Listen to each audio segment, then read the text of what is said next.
Est-ce que vous avez des questions en rapport avec la colo? 3 semaines, c'est lundi. J'ai pas ma valise. Est-ce que je peux changer de chambre? Oui. Noé by Night sur RCJ. Sur RCJ. Bonsoir à tous. Oui, c'est bien moi aux manettes et à la bonnette, Philippe Lévy, directeur de l'action jeunesse du Fonds social juif unifié, pour l'émission de la jeunesse juive engagée.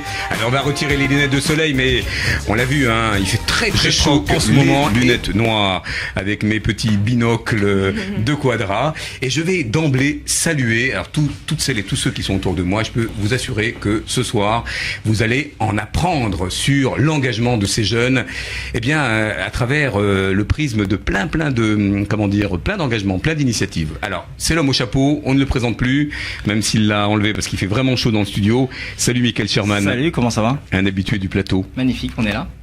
Michael Sherman, un engagé au long cours, engagé un jour, engagé toujours, on le connaît grâce à la Tzedaka, grâce aussi à la team Evans, son association. Et puis le service solidaire universel, c'est un rapport avec le SNU? Alors c'est inspiré, déjà on en fait la promotion, on communique dessus, c'est des actions éducatives. Le but c'est de créer une nouvelle génération de bénévoles engagés dans la cité, des citoyens engagés dans la cité. Et tu vas nous raconter en détail, vous avez vu ce soir quand même, le spectre est large, on a de la citoyenneté en acte avec effectivement ce service solidaire universel. Nous avons un travail thérapeutique grâce au cinéma et au documentaire, nous avons du lien incarné et de l'intergénérationnel, nous avons de la transition écologique et nous avons les arts sous toutes ces disciplines. Et on dit que la jeunesse ne produit pas de projets. Alors là, on va leur tordre le cou. Comment on va tordre le cou à cette vague en ce moment de protestation. Et j'ai Alain Bette au téléphone. Je vais commencer d'emblée par être un peu poil à gratter. Bonsoir Alain, comment ça va? Ça va et vous? Alors d'abord, on voulait vous féliciter, Noé, pour intégrer le Conseil représentatif des institutions juives de France. J'allais presque dire, il était temps. Oui, il était temps. C'est vrai qu'on est une association qui n'est pas toute jeune, puisqu'on a 42 ans, et qu'on avait fait plusieurs tentatives d'adhésion au CRIF, qui étaient soldées par un échec. Mais là, je pense que les mentalités sont enfin en train d'évoluer et voilà, c'est très bien. Donc, on est très content et je pense que c'est une portée symbolique qui est importante puisque ça va aussi nourrir le débat et ça va nourrir le débat sur l'inclusion des minorités sexuelles dans le milieu juif. Alors, je parlais de protestation. Est-ce que cette intégration au CRIF, donc tu peux nous parler juste peut-être du processus qui vous a amené donc à rentrer au CRIF? On voit ici ou là des commentaires très positifs, très évidents pour nous, et puis d'autres un peu moins positifs. Est-ce que vous y êtes habitué? Oui, on trouve de tout. Alors, ça fait grincer des dents et pour certains c'était une évidence. Vous dites 42 ans après tant d'engagement et de militantisme. Est-ce que vous pouvez nous resituer un petit peu le travail autour de ce processus d'adhésion et puis présenter le Bet Haverim pour les auditeurs qui ne vous connaissent pas encore? Alors, j'ai déjà présenté le Bet Haverim parce qu'après vous allez comprendre pourquoi c'est naturel qu'on rentre au CRIF. Alors, le Bet Haverim, on a 3 missions principales. L'une des missions, c'est de lutter contre l'homophobie, les LGBT-phobies au sein du milieu juif. C'est aussi de lutter contre l'antisémitisme et l'antisionisme dans les milieux LGBT. Et donc, en cela, on se rapproche beaucoup déjà d'un certain nombre d'institutions qui sont au CRIF. Et aussi, on crée une espèce de bulle, d'espace pour nos membres qui certains sont en rupture avec leur famille et pour qu'ils puissent avoir retrouver dans cette bulle un peu le rythme de la vie juive avec les différentes fêtes, avec des shabbats, on fait aussi un ulpan, des soirées, des choses comme ça. Donc voilà, c'est à peu près comme ça que le Bet Haverim. Vous êtes, mon cher ami, au comité directeur du Fonds social et oui, aussi Mazel Tov, et notamment en charge des sujets jeunesse.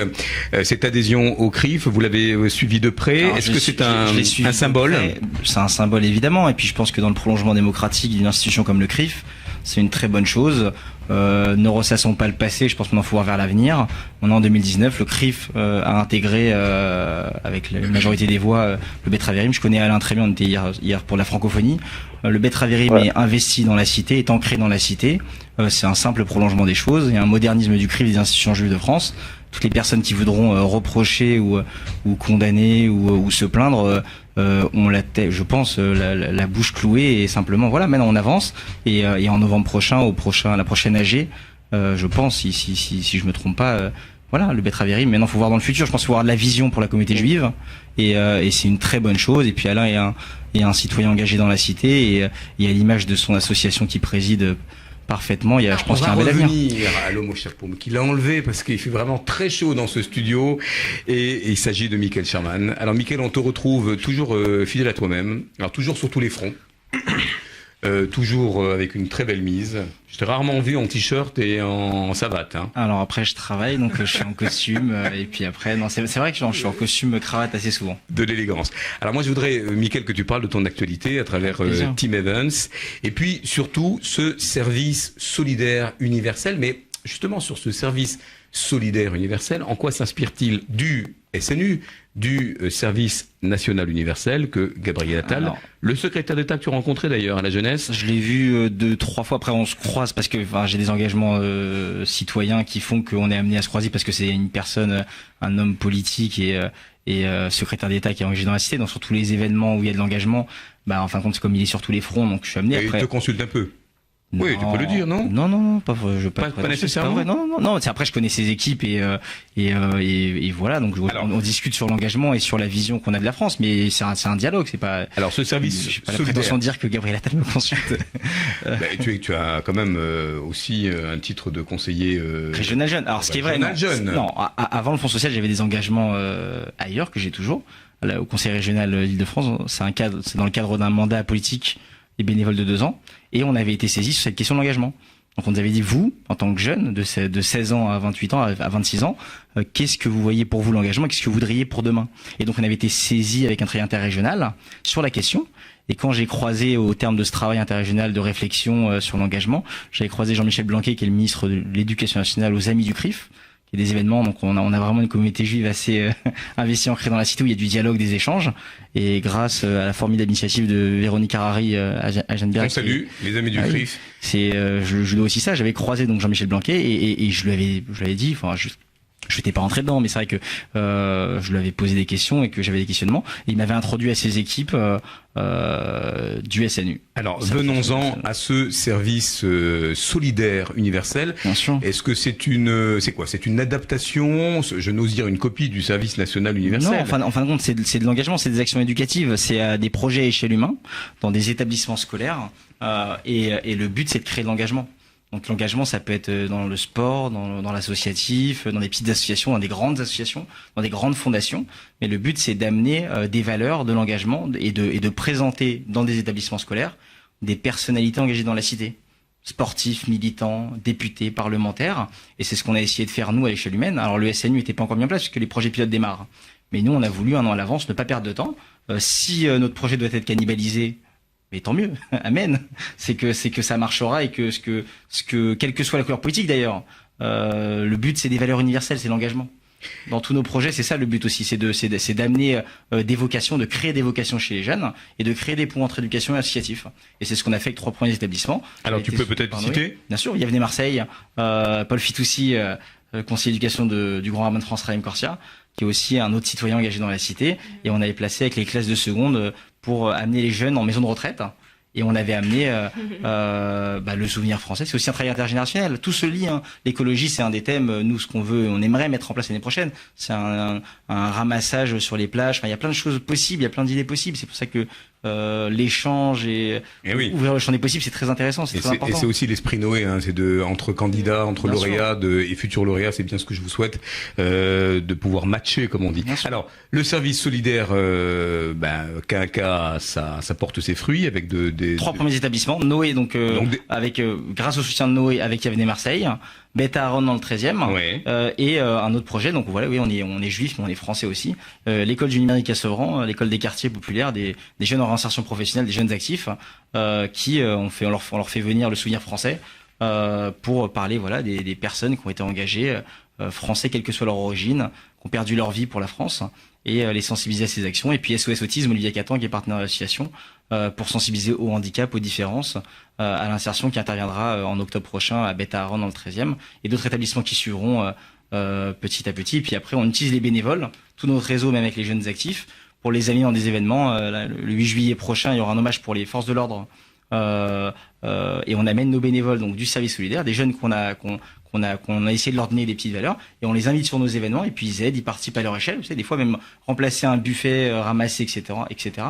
C'est quelque chose qui permet, l'engagement est sous toutes ses formes. Il y a des bénévoles qui viennent à Tzedaka, des bénévoles qui viennent dans des engagements tout aussi républicains.